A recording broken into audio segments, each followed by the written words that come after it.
seen part one. Let's go and look at part two. Very intimidating. He is the best bully I've seen.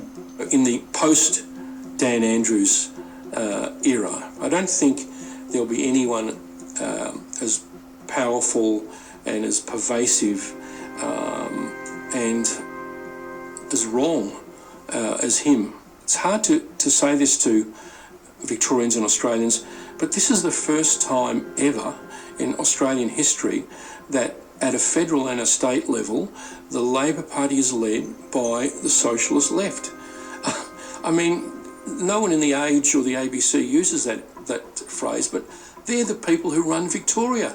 And the fact that you can't say this or that it's not relevant is incorrect. There are many issues and allegations that have come back to haunt Daniel Andrews over the years. How he's treated his colleagues, secret deals with the union, branch stacking inside the Victorian Labor Party, to name but a few. But it's a decision he made when he was Health Minister that's front and centre in this campaign. You set up your own catering business. You love food, you love people, and you were pretty successful. Yeah, we would. What I would say is we were doing okay. In fact, Ian Cook was doing better than okay. Put them into trays like this one. Starting out nearly 3 decades ago, he turned iCook Foods into a business worth around $25 million. We get 3 across. Tell us what happened to your business the more successful you became. If I go back to 2009, so 2009 is when Community Chef starts. And what's Community Chef? Community Chef is an organisation that was funded by the Andrews when he was Health Minister. Mm-hmm. He gave them $6 million to get started. They got $10 million from Anthony Albanese when he was the Infrastructure Minister. So Community Chef, let's be clear, was a taxpayer-funded competitor to what you were doing. Correct. Now, it doesn't pay payroll tax, doesn't have to go to tender. They had a specific exemption. Money just got spent, and it became a bottomless pit. iCook Foods was a market leader in the world of pre-packaged meals for hospitals and aged care homes. It was making money where the taxpayer-funded Community Chef was losing it hand over fist. Then in 2019, a patient dies with listeria poisoning at a Melbourne hospital. The list of companies that provided meals to that hospital included Ian's firm, iCook Foods. And it's this link that led to a visit from the Dandenong City Council, the same council that also happens to be a part owner of Community Chef. So on the 18th of February, Elizabeth Garlick turns up to supposedly do an inspection. And who's Elizabeth Garlick? She's the Environmental Health Officer. We used to call them health inspectors. What happens next beggars belief. Hello, Leanne's phone. Elizabeth speaking. Ian Cook says the health inspector planted a slug on his factory floor. And he's got the CCTV footage to back up his claim. So our cameras show Elizabeth Garlick. So she walks up to the back corner where the slug is found. As she walks around, my brother, who was one of our food safety supervisors, is standing beside her, and he's looking straight in the corner. He doesn't see a slug. And that's where she crouches down. She's there crouched over for 17 seconds. You think about that. 1, 2, that's a long time. Then she gets up and says, "I've found a slug." Michael steps around in front of her. She doesn't realise Michael's taken a photo, so she thinks she's got the only photo of this slug. This is the photo Ian's brother took. Look closely. There's a small bit of tissue near the slug. And this is the photo the health inspector submitted, where the tissue has miraculously disappeared. When she comes back in on the Wednesday, she makes a beeline for where she dropped the slug. She looks down, then she looks at a container, and then her head comes up and she spots the camera. And then she goes, "Oh dear," and she does this classic double take. To this day, the health inspector from the Dandenong Council denies planting the slug. Are we going to just follow the recommendation of the Chief Health Officer and close them down now? Someone who has studied this case closely is former Victorian Chief Commissioner of Police, the respected Kel Glare. And of course the whole setup in relation to iCooks was obviously a deliberate attempt to put them out of business in favour of a business run by councils, owned by councils at the time, called Community Chef. More than 90 charges were brought against Ian Cook and his company. That led to Victoria's Health Chief Brett Sutton shutting down iCook Foods. But for Ian, the matter was far from over. Now you have to tell your story. You need to get into the media and tell people you didn't kill this woman, because at the moment everybody thinks that iCook Foods has killed someone, and you clearly haven't done that. Looking at all the evidence, and I have, there was clearly a conspiracy to put them out of business. In the end, all charges against Ian and his company were dropped. And the woman who died with listeria? It's been confirmed she did not consume anything from iCook Foods. I think that Ian Cook's story is a magnificent one because it is a true David versus Goliath. He's taken on the department and the government over the closure of his family business. Ian Cook is now suing the Dandenong Council and the Victorian Health Department for $50 million in damages. At what point did you say, this is just too much, I can't keep going? Yeah, that's... I need to be careful here. It's got to be tough, Ian. It is. You know, a couple of times I said to my wife, this is really tough, and it's been extraordinarily tough on her as well. And we both looked at each other and said, you know, we can't let this stand. There are times I wanted to give up, but you just take a deep breath and say, nope, I have to stand, I have to be on my feet, I have to win. You right to go? We are entitled to have governments that are ethical, Barrister Nicola Gobbo. accountable and competent. So that every Victorian can have faith that people in politics are working for them. He has all the institutions in his pocket. It's about all of us getting rid of Andrews. It's about right and wrong, and corruption's always wrong. Can Daniel Andrews lose the unlosable election? I think it'll be far closer than the public polls are predicting. It's said power tends to corrupt, and absolute power corrupts absolutely. Is that where we are in Victoria? You be the judge. Right across the board, people have been put into positions of authority where their connection to the Premier might come in handy. The very institutions that are supposed to guard against excess government power. But if they're stacked with the Premier's mates, how much protection does a citizen really have? How concerning is that for the integrity of the Victorian government? It's enormously concerning because you've got to have some impartiality there. You don't want these bureaucrats to be pure patsies to the government.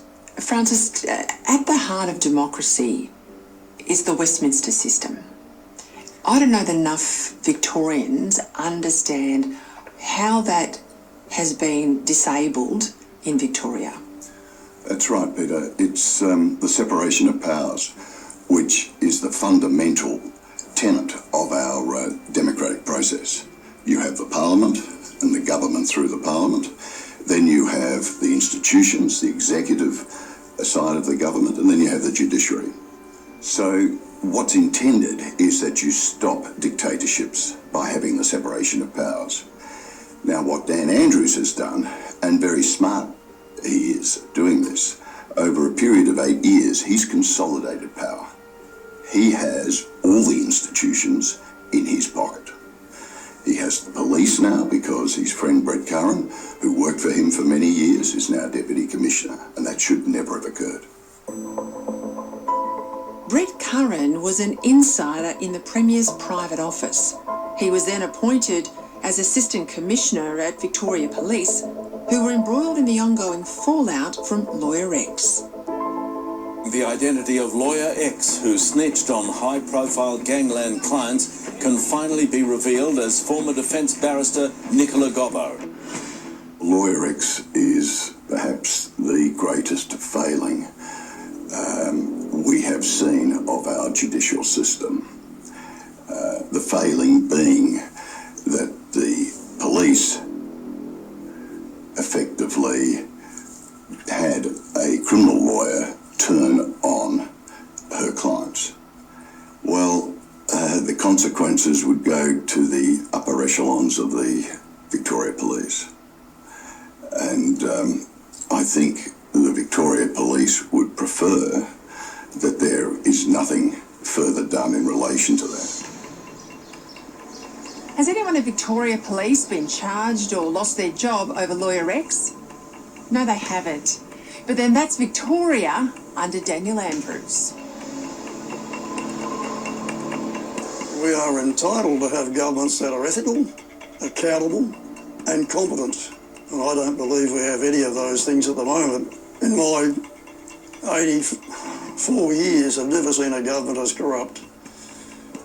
And I make no apology for saying that. I believe that there's a whole host of matters where they are seriously wanting in ethical standards.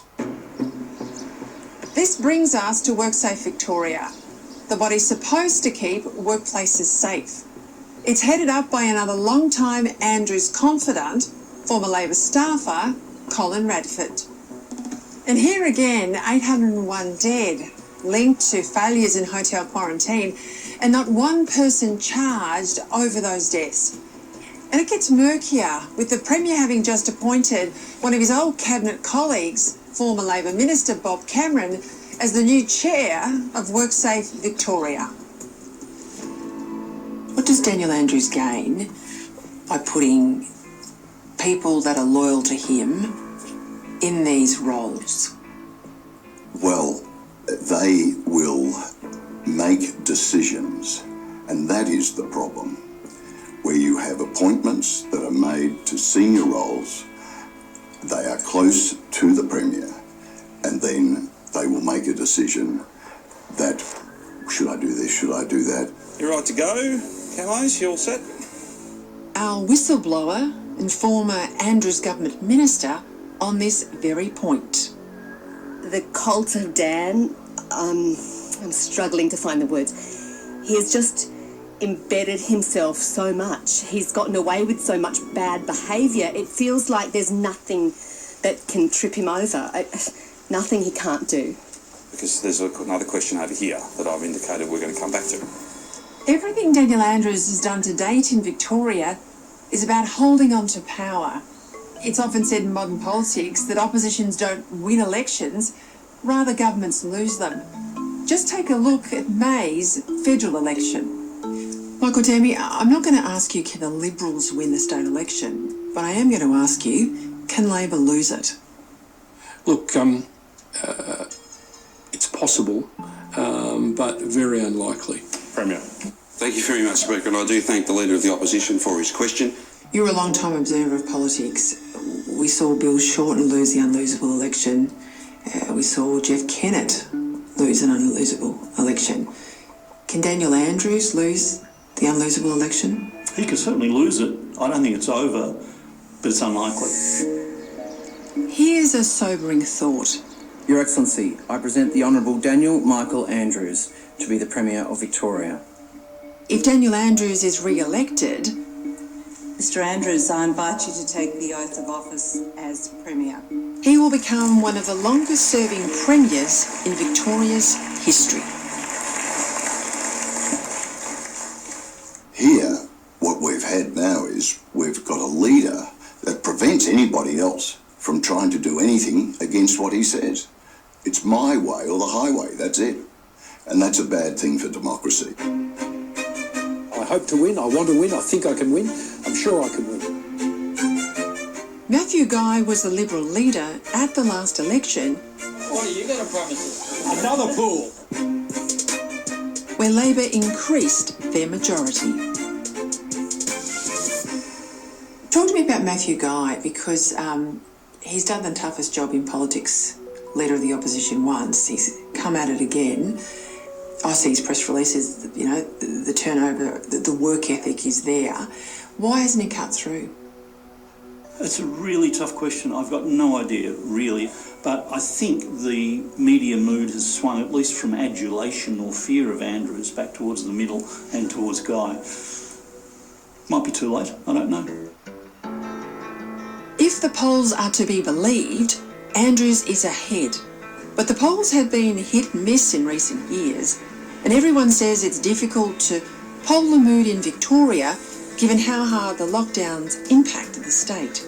But one man willing to try and turn the tables is the new independent candidate for Mulgrave, Ian Cook.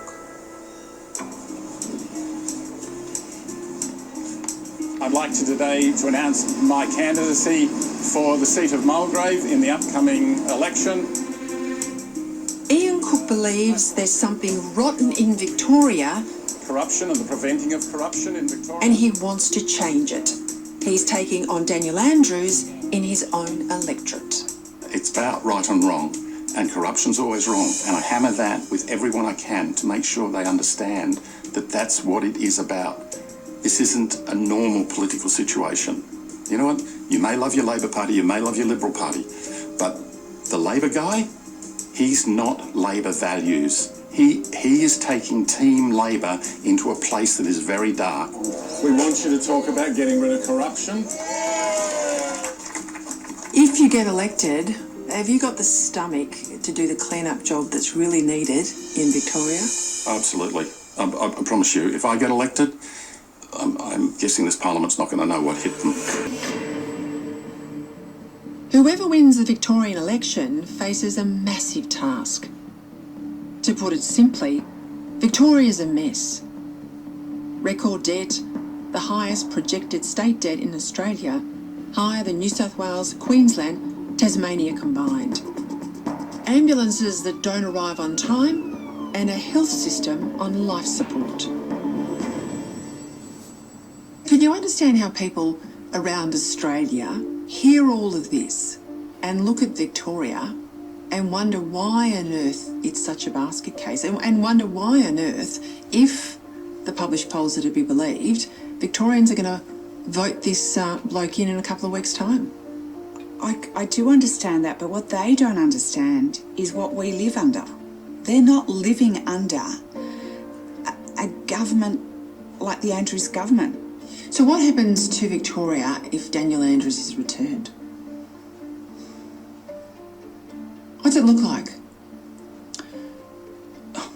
It looks like a divided place, I think. We've got massive, no matter who wins, we have massive financial problems. The once vibrant city of Melbourne is struggling. I think Melbourne today is a dead city. When you walk around, there's a lot of bad things about Melbourne. It's not safe. We're still hurting, I believe, from those lockdowns. They were incredibly harsh. We had the harshest restrictions with the worst outcomes of anywhere in the country. And I think people are still very much traumatised by what has happened. I hear that every single day from people.